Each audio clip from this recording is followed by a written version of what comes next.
Hey guys, so today I'm doing an art haul, and it's a collective haul because I don't normally buy a ton of art stuff all at once. So the stuff I'm showing is stuff I've purchased over the last couple months or that I've received. So let's get started. So we'll start with the first thing that I purchased, and it's a ton of Copics. And I haven't even used these yet because I haven't put them away because I want to fill out my color chart before I put them away with all the rest of my markers. And so these have been sitting here for a little while. But yeah, there's a ton of them. I'm trying to complete my collection, and so the next time I buy Copics, I should be able to complete the collection, assuming the website has all the colors I need.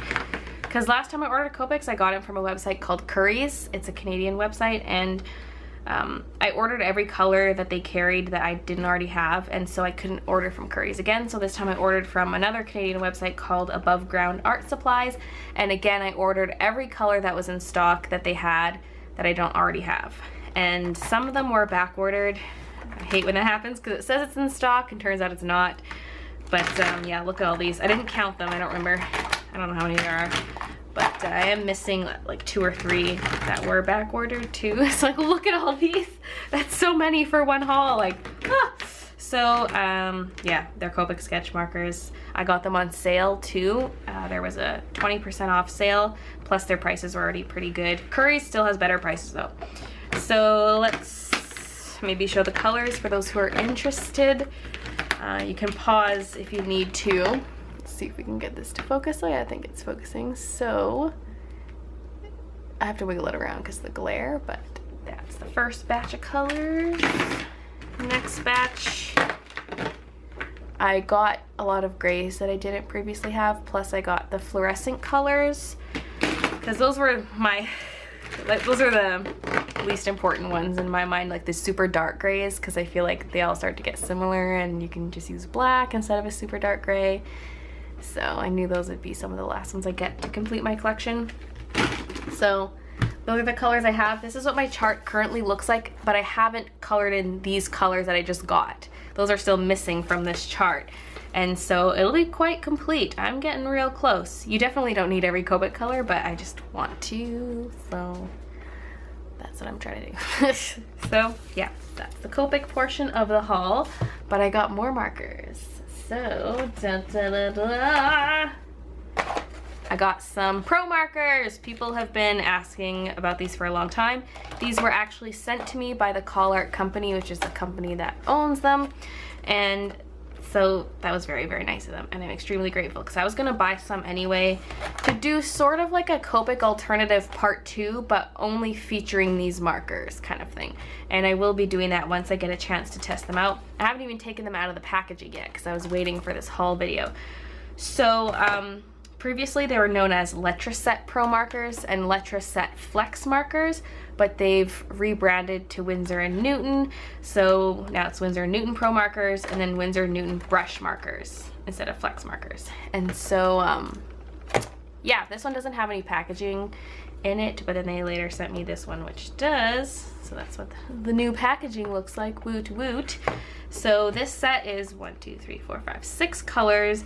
There's turquoise, lime green, sky blue, amethyst, lipstick red, and gold.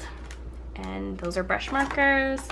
These are also brush. We've got yellow, pumpkin, red, magenta, purple, violet. Oh, whoops, I just read the same one twice. Purple, cyan, royal blue.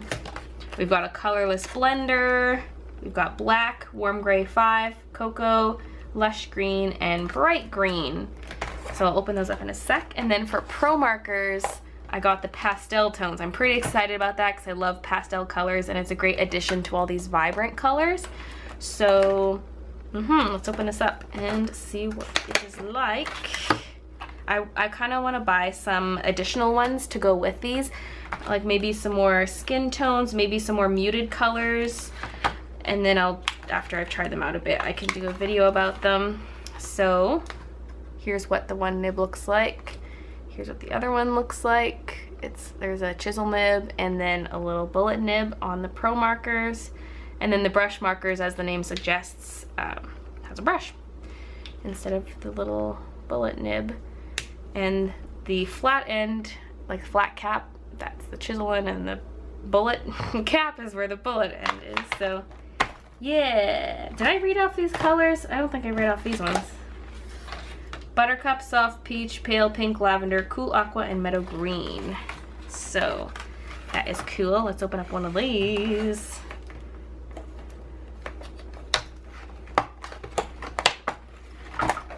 So these ones have the brush tip.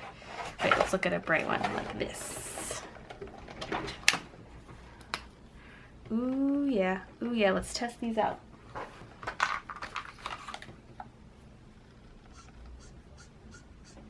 Yep, it's a brush marker. So I am pretty excited to try coloring some pictures with these. Like I said, I want to buy a few more colors. So yeah, and let's try one of these suckers with the smaller nibs.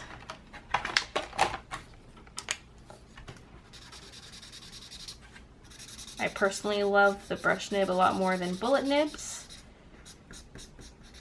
So yeah, that's cool. That is pretty awesome, and I'm really excited. I know a lot of you have been asking about these markers, so I'm finally going to be able to give them a try and tell you about them. So yes, I guess I don't really need to snap this back shut, but I don't want them to get everywhere. I need to figure out where I'm going to store these.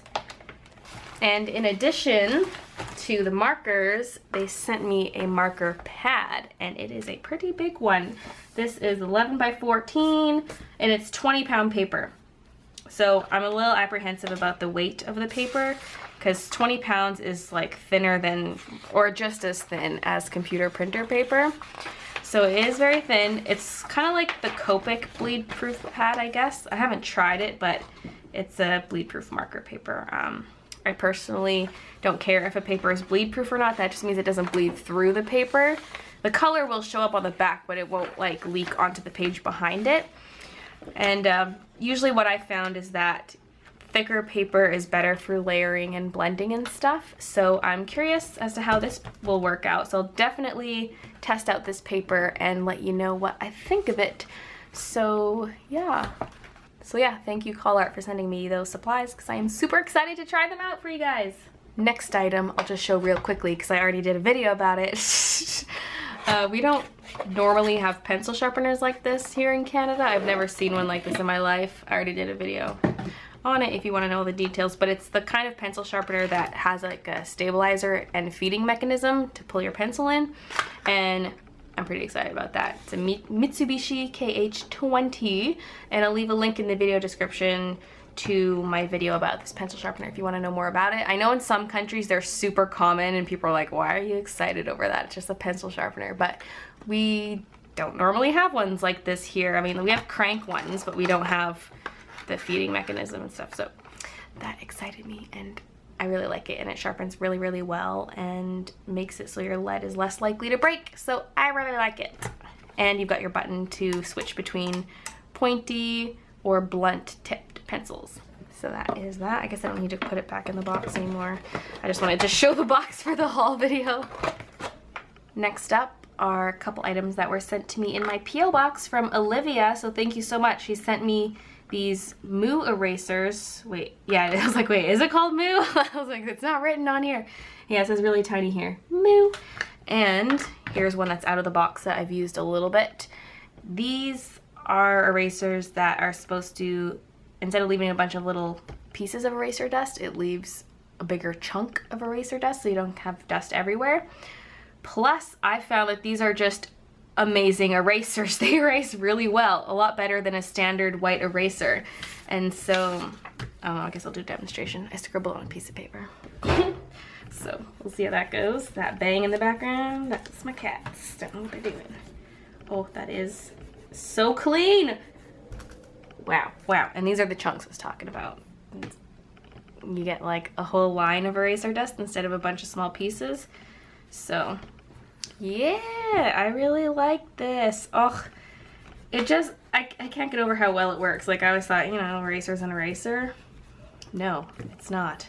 That's so clean. So clean! So I'm pretty excited about these. And thank you, Olivia, for sending them to me. I got 2. So yeah, oh, there it says Moo on the end. they were in like a different packaging initially that I threw out. So that's why I was like, I swear it wasn't called a Moo eraser. Yep, these are great.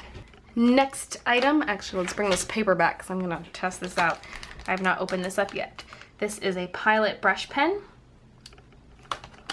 Yeah, I can't read the packaging, so let's just call it that. And I ordered this off Amazon. And let's see what it's like. This looks a lot like the Pentel brush pen. It's got the same symbol on it, whatever that means. This is the Pentel brush pen. It's got actual brush fibers. And then this is my other brush pen, which is different. It's got like a spongy tip. And I saw someone else using this brush, and so I wanted to give it a try. So, yeah, and she used it with Copic markers. So I'm assuming it's good. Yeah. I'm liking this. It's just a different type of brush. The tip's nice and clean, like it comes to an actual nice point compared to some brush pens which have like mangled looking nibs. Maybe I just have bad luck with pens, but yeah, I'm liking this. I like it a lot. I might have to look into getting a different color too, because I think they make more than just black ones. So I'm pretty excited about this Pilot brush pen, and Inktober is not over yet, so I can try it out for some Inktober drawings. Next items, they're not that exciting, but they are clear bags for my artwork. I got more than just these 2 packs, but I don't really need to show all of them. These are the 2 sizes I got. These are for my 4x6 prints, and then these are for my 8.5x11 prints, and they're from clearbags.ca. And I decided that I no longer want to get the ones that have a sticky flap on the end because I feel like it's a little unnecessary. Plus people, when they're taking their prints out, sometimes a sticky flap sticks to their artwork, and then when you peel it off, there's a sticky line on the artwork that you can't get rid of. And so this just solves that problem. Plus I just like it better, and your prints store more flat and it looks nicer. So these are great. So next up are some supplies from Dollar Tree, and these are for my Friday video, which is going to be the cheap art supply challenge. And I wanted to purposely get cheap art supplies that came from the dollar store, because you can find cheap stuff at any art store, but I wanted like the cheapest of the cheap, the dollar store items. So I'll show you what I got. So the first thing from the dollar store is this poster board. It's rolled up right now, but it's just plain white poster board. And I got this because the only paper they had that wasn't a lined notebook was this one little sketch pad, and the paper was so incredibly thin. It was just meant for sketching. It was not at all for wet mediums like markers or paints. And so I knew that would be disastrous. And so I went with this, which is a little bit thick. And so I can cut it up to the size I want and then draw on that. So that's what I'll be using for my paper. Next I got some pencil crayons, Liquimark 12 colored pencils, non-toxic, pre-sharpened, school quality. Yeah, like elementary school quality. So anyway, they're just plain pencils, I guess. They look like they're not as good as Crayola, because Crayola pencils are actually kind of good. Even though they're like for students and stuff, they're not professional. They're still better than stuff like this from the dollar store. So I'm curious to see how these guys work. And next up, I got some markers. This is the brand. Doesn't even have a brand. It just says washable markers. Huh. Anyway, 20 washable markers. And let's see what they're like.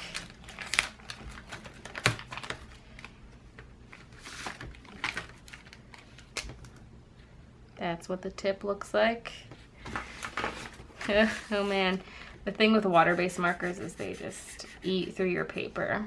Like if I color in one spot, let's say you're trying to layer or blend, pieces of paper are starting to flake off. That's why, like, you can get away with cheap pencils for a lot of things, but cheap markers, like, you need to go for the alcohol-based markers, not water-based like this. So hopefully this doesn't ruin my drawing. We'll see how much marker I end up using, because I'm probably going to do a picture that incorporates a little bit of everything. And then if I feel like doing one with just markers, I might do that. Although I'd prefer to do like a Crayola marker challenge if I was gonna use just markers. But I don't know. We'll see how this goes. So these are awful. These are gonna be awful. So yes. Next up, I got some watercolor paints. Just your regular little pan of paints. Oh, it's taped shut. Great. There's glitter all over my hands. Okay. Paintbrush included. Oh, I didn't realize that. But it's a really crappy one. It's got the little plastic bristles, like thick plastic bristles. I'm probably not going to use that one. So, and I'm excited to see how these work. I can't really say much about them because I haven't tried them out yet. This is just the haul, people. This Friday, you will find out how these art supplies held up. And to go with these, I got some brushes. Got this little pack here. By the way, everything from the dollar store was $1.25, and then Canadian dollars. And then the paper that I showed at the beginning, that was 69 cents. So, yes. I think I'll just leave these in the packaging for now until I do the video, but we have 3 paintbrushes and they honestly don't look that bad. So I think these will be much better than the brush that's included in there. It says excellent for use with acrylics, tempers, oils, and watercolors. Artist quality, I kind of doubt that, but I still think it'll be pretty good. So yeah, ooh, they've got other kinds too. They didn't have these at the dollar store. Got like a fan brush. Cool. Well, we just got like a filbert, a pointy one. So we've got a filbert, a round, and a stippler in this set. So yeah, I'm hoping I can get fine detail with this one, because if it's a round brush, it might not hold its point once I start actually using it. Anyway, that's the painting stuff. But then I got some fancier things to go with my dollar store stuff. Hey, this is a little shredded. Are these for my cats? Did they chew this? Because there's a hole in it. Oh, they did. Ay, kitties, why? That's okay, I might cut this because I'm gonna use this as a background for my picture, so I thought I would glue the piece of paper onto it. And so maybe I'll just cut off the side. But that is really pretty, really sparkly. It was with the scrapbooking stuff, and that's where all this glitter is coming from. And speaking of glitter, I also got these. So, it's the same company as these brushes. Glitter paint, water-based. It's just very glittery. And so I thought, you can't go wrong. For $1.25, I'm getting 3 of these. So I got gold and a turquoise and a pink. So I might add some little sparkly accents to my dollar store picture. And that is all the stuff I got for the cheap art supply challenge. Now the final item I'm going to be showing is not an art supply, but it is an art item. And it is this book. I got it for my birthday from my friend Jacob, and it says The Hidden Art of Disney's Golden Age. Dun, dun. They drew as they pleased. They did whatever they wanted, basically. So as it suggests, it's hidden art. It's art that was not released to the public before. Well, most of it anyway. And so let's read the little inside sleeve. Oh, by the way, look at this. Wah, wah. That is so cool. So this says, as the Walt Disney Studio entered its first decade and embarked on some of the most ambitious animated films of the time, Disney hired a group of concept artists whose sole mission was to explore ideas and inspire their fellow animators. These early trailblazers pushed boundaries in art and design, inventing new characters, novel story ideas, and striking visual styles that were often ahead of their time. And so it focuses on 4 people and shows a bunch of old art from back in the day. Zoom out a little further here. Get out of here, paintbrush. We don't want to see you. So this is pretty cool because it's got a bit of that older touch to it. It's different than the modern art books you see out there. I mean, this is a new book that just came out recently, but the artwork is older. And it's from the 30s. And it's pretty darn neat. And there's some really cute designs in here. So, yeah, where's that cute mousey that I showed in my vlog when I first got this? I don't know. There's some pretty cute drawings in here, and I haven't had a chance to read very much of it, so I'm excited to go through, just sit down and read through it and learn some things about some peeps who were around back in the day. Water making its way up a tree. That's funny. So funny. Some cute bears, a little froggy, some cute mailboxes. This is like Goldilocks and 3 bears or something. There's the porridge. So, yeah, it's a pretty cool book, and I really like it. So thanks, Jacob, for getting this for me for my birthday. I just love my art books. Art books are the best books. So, yeah, they're a great way to stay inspired, and yeah, it's just awesome. It's just awesome. So that is it for my fall art haul. I hope you guys enjoyed it. I hope it was a good bonus video for this week, and I will see you guys in my next video this Friday for the cheap art supply challenge. So see you there.